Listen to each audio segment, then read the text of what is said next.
Hey, what is up guys, GuitarRock here. Welcome back to another Zenless Zone Zero video. So if you guys are not aware, there's a new coupon right here, as you can see right now on the screen. Make sure you guys use it. It's called ZZZ20 New Season. I'll have it, pinned in the description as well, and hopefully I remember to pin it in the leave it in the description and pin it in the comment section, right? So that's going to be what it is. So let's talk a little bit more about Yixuan, alright? So because this is going to be something that I am currently doing, testing her out for the last couple of hours. So hopefully I'm going to give you guys my perspective, alright? And my, basically my recommendation, my build, as much guide as I can, etc, to try to build her, because she's a very awesome character. Now first things first, look at this asset, man. Oh my goodness. So I do think that every player should try to get Yixuan. I do think that Yixuan is a very strong character if you play her right. So that's going to be the key tag, right? If you play her right, it is going to be a little bit trickier to make her work. So let's jump into the build. Easy, straightforward. She is going to be one of the first HP scaling character. Alright, for those of you who are not aware, she is going to be a Rupture type, as you can see, where she does ether damage essentially, right? And she has this particular new thing called the Auric Ink, where this is going to basically do the anomaly build up and stuff, but she also scales off this thing called Sheer Force. Alright, if you look at other characters, let's say someone like my Evelyn, for example, she has penetration ratio, but you look at Yixuan, she has this thing Sheer Force right here. So what is the Sheer Force as a whole? We're going to jump into that shortly, but ideally, the problem right now is I don't think Yixuan is going to outperform a lot of the DPS characters. Maybe not outperforming Miyabi, but she might be able to outperform everyone else because of the lack of a character that can basically buff her in those particular area, right? So that's going to be what it is. So if I look at this, so Sheer Force is basically a Rupture specialty agents that have a portion of their attack converted to Sheer Force. So correct me if I'm wrong, if I'm not mistaken, it's 30% of conversion from attack converted to Sheer Force. So she is going to be a HP scaling character. You should build her with as much HP percent as you can, and then crit rate and crit damage. Alright, so HP percent, crit rate, crit damage, that should be how you should be building your Yixuan, right? Now, in terms of equipments, alright, so let's just jump into these. I highly recommend 4 pieces of the Yunkui Tails. Since she's a character that scales off HP, you gotta build this particular one, alright? So this is going to be her best in slot. 4 pieces of this makes a lot of sense. This is built for her literally, right?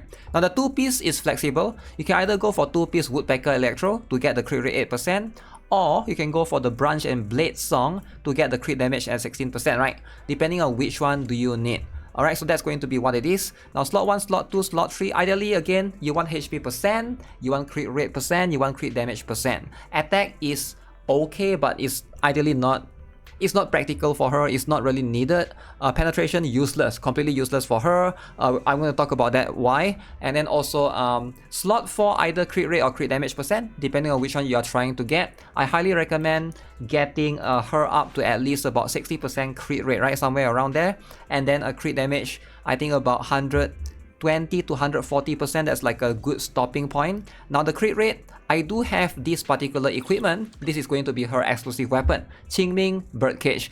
This one gives you crit rate 20%, and this is only calculated inside of the battle, right? So if you don't have this one, so you might need higher crit rate as well. So this is going to be her best in slot for the weapon. If you don't have this one, then the Battle Pass one is going to be the second best one, right? The Battle Pass is going to be, there's 2 other, basically weapon that you can obtain. Battle Pass is going to be this particular one, the Radio Wave Journey. Alright, this one is going to be a little bit behind from the exclusive weapon, and the last one is going to be the one that you can basically obtain from the pools and stuff. That is going to be the Puzzle Sphere right here. You can basically craft this. This is the best free-to-play weapon that you have right now. So I don't think this is that good, because you can see right here, this one is fine, right? You get all of this, but the problem is you are going to get the crit damage. That's fine, but you can see one more condition is if the target's current HP is below 50%, EX special attack damage increased by 20%. I'm not a big fan of the condition. You need to be below 50% HP, so that means your HP has to be half. So at the beginning of the battle, if you enter, maybe like in a couple of it's going to take you a while to get hit multiple times before you can benefit from this, right? So this is not such a good effect for her as a whole. Maybe in the future there'll be characters that will be able to benefit from it, right?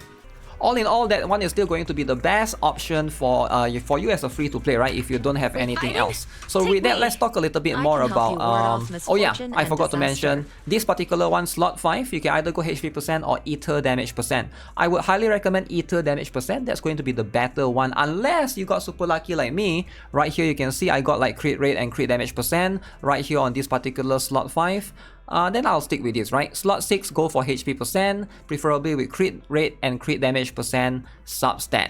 Now that we have talked about Rina did I say Rina? We'll talk about Yixuan as a whole. Let's talk about her issues. Alright, her issues, which is the character that I talk about, Rina. Very, very bad pairing with Rina and a lot of other characters. So what are Yixuan's main issues? Where is the notepad? I did have this written down. So we need to talk a little bit more about this, right? Because she's going to be a new type of character. So that means she doesn't work with some penetration characters. That includes Rina and Nicole. Alright, so what is the concept right here, right? As a rupture-based agent, alright, that means she's a rupture, that's going to be a new type. She is going to rely on this thing called the sheer force, right? So sheer force basically just straight up ignore defense of the enemy. Whereas penetration is going to be a value that allows you to basically give you a percentage of the damage ignore, right? So Rupture is going to have the ability, she doesn't really need that penetration stuff. So Nicole and Rina doesn't really synergize that well with her. Especially, yeah, both of these supports are not very good, right? Nicole is a character that reduces enemies' defense, right? Very, very good to pair with some attacker characters, but not with Yixuan as a whole. Whereas for Rina, she's also kind of like penetration based. And I also heard that it's not very good with Trigger with her W engine as well. Doesn't pair really well with Yixuan. So that's going to be one thing. Now, one more thing is going to be energy regen as a buff doesn't really work on her. She is going to be a little bit different. She can apply this particular new mechanic. What is it called again, right? Adrenaline. Alright, so adrenaline is what she's based on rather than energy. So it's going to be a little bit different. As you can see, this is going to be how you are going to basically use her, right? So she is going to be a character that somewhat relies on adrenaline as a whole, and this is going to be the stuff that you can get courtesy of Breedwen, by the way. You are able to get adrenaline based on these actions that you do. You are going to need to swap out your characters, perform perfect assist, gives you 5 adrenaline, perfect dodge as well, 2 adrenaline per second for 10 seconds after squad member use an ultimate. That is going to be one thing to consider. 10 adrenaline for applying Auric in Corrosion Anomaly, and 7 for 3 seconds and stuff like that, right? So she's all about stacking a different form of energy. So she doesn't really work with energy regen characters or characters that can support that gives energy regen as well, right? So there's no main synergy right there. One more thing is right now, the only other character that pairs really well with Yixuan is going to be Pan Yin-Hu, which is the panda. So let's jump into the battle and talk about it a little bit, right? Now, this is going to be one of the better teams that you can build with her, right? Pan Yin-Hu has special synergy with Yixuan. Now, Lucy is a good free-to-play option for a lot of players to try to boost her attack.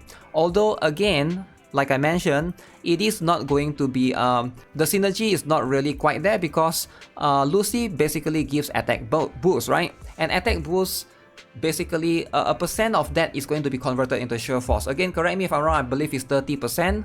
Attack is going to be converted, right? So you lose like the rest of it, so you don't really get like huge conversion as a whole. So there's no dedicated support right now to be able to give Yixuan that particular sheer force increase and stuff, right? But her premium team is going to be either Lucy in this particular slot. You can also consider using Caesar as well. Okay, I think Caesar is going to give her shield, but again, Caesar can also give attack, but that doesn't really, there's no like direct synergy as a whole. One more can also be Astra Yao. Alright, so if you are looking to pull a character. So these are going to be the premium team for the time being. Once Jufufu comes, you can either take Jufufu out and slot her in, alright, if you intend to pull one or the other. But I feel like, yeah, her options for building a team is going to be quite limited. I feel like Pan Yin-Hu is definitely going to be the one that you want to consider building, right? So this is going to be what it is. So I do think that right now, that's going to be the issue as a whole that I do think that Yixuan has. Now, all in all, with all of these issues that she has, is she a bad character? Is she a good character? I feel like right now, after using her for a little bit, right, as someone that has an M0 Miyabi, right, and then I also put for the weapon, I can compare them directly with each other. I also have Yixuan's weapon and I also have her at M0. So I do think, after testing them a little bit, Yixuan is still going to be a little bit behind Miyabi. Now, number one, I feel like she's definitely much more complicated to use, right? In terms of the attacks and in terms of the attack patterns, you definitely you have to use a little bit of synergy to try to adjust to what she can do. So one thing that she has is she's going to have two points of decision making where you have to decide if the enemy is attacking you. You have to decide if you want to counter with your movesets, or are you going to swap to the enemy outright. Now again, keep in mind that I'm still practicing trying to get through the rotation of how to use her correctly, but especially when you're fighting an enemy, you got to decide, are you going to use this particular move to try to counter the enemy, or are you going to swap to your other allies to try to, like, you know, go in for the synergy and stuff, right? So that's going to be something that you have to decide. Sometimes when as you are making the battle, alright, you got to like decide for yourself, and then you are going to need to make the decision depending on the situation. Now, this is also going to be one more issue that she's going to have, that you will see, right? A lot of her attack sort of requires you to counter the enemy, right? You can see the enemy is coming towards me, and then I counter with this particular move, right? And then I do this, and then I basically can hold the ball sometimes. Now, she is going to work better if the enemy is aggressive. Now, hopefully that makes sense, because you need to stack as much adrenaline as you can. Now, if the enemy is way more passive, then I feel like that's where it seems like she's not going to shine as much. Now, if you guys have been trying to farm her materials, which I did earlier, alright, for the weekly boss, and then for like the material ascension materials as well, you will notice that most enemies seems to be much more aggressive for the time being to try to cater towards her. And I can understand that the developers always try to, you know, change things accordingly to the current character in the banner as well, right? But will she see the test of time though, right? Will she still be equally as strong? Because that's going to be something that we will have to need to look forward to. Yeah, it's really hard to say for sure. Once we have an enemy that's much more passive and stuff, it might not be the same anymore. So the rotation, usually when you go in, you want to like hold your attack, do this, right? And then depending on the enemy, if they hit you, you can either try to do that to counter, and then use your first ultimate. Remember, she has two ultimate, right? So she got this particular ultimate, and then there's one more ultimate that, as you can see, I do have the toggle right now, but you need to get this particular, the top left right there, there's a ball there, so that you can use the second ultimate. The second ultimate is going to give you way more damage. Alright, this is going to be the one. So you want to constantly get to this point to spam the second ultimate. Take this. There we go. So pretty much the rotation is going to be a little bit tricky, right? Especially when you're swapping with Pan Yin Hu. You need to also swap in Pan Yin Hu, and then try to use the skill, swap back to her, and then can use the ultimate. Alright, hold the skill, use the ultimate again, right? And then swap to the characters depending on the situation, right? Allow me my turn in the limelight. Last breath. Something along those lines. Right now, I think a lot of players are going to ask me the question of, is Yixuan worth it, right? So keep in mind, I only have 1 day to basically try it out, not even one full day, right? So my first impression is I do think that Astra Yao is probably going to be the better character for a lot of newer players to obtain. Alright, just because Astra Yao is probably... Now, Astra Yao is a very, very strong support. Right now, we are in version 2 for the current anniversary. I feel like version 3 comes, Astra Yao will still be relevant, but I can't say the same for DPS characters, right? DPS characters tend to always be the first one that get power creep, right? So, fortunately, Miyabi hasn't had that happen yet, which is a good thing. Hopefully, we're not going to see a lot of that happening as well in this particular game, right? I hope that we are able to stay consistently with what we have, but that's pretty much what I have in terms of my first impressions of Yixuan as a whole. Let me know what you guys think. I do think that a little bit restrictive in some areas, but she's pretty fun to play. I do encourage players, if you can get both Yixuan and Ezreal, definitely go for it, right? But I do think that with Yixuan, getting her weapon is going to make her incredibly way more useful to, way more easier to build compared to Ezreal. Ezreal doesn't need her exclusive weapon as much, right? So that's also one thing to consider. So yeah, with that is pretty much what it is for this particular video. Let me know what you guys think of Yixuan as a whole. If you guys have tried her, do you guys agree that she is a little bit behind Miyabi? I feel like that's pretty much what I feel like for now. She's a very, very beautiful, gorgeous design for sure. But at the end of the day, you know, there's gonna be more than just that. Definitely, if you care about that, right? That's your factor, just the waifu factor, then definitely get one copy for sure. So yeah, subscribe if you guys haven't already, give this video a like. I'll see you guys in the next video. Take care, have a nice day, goodbye.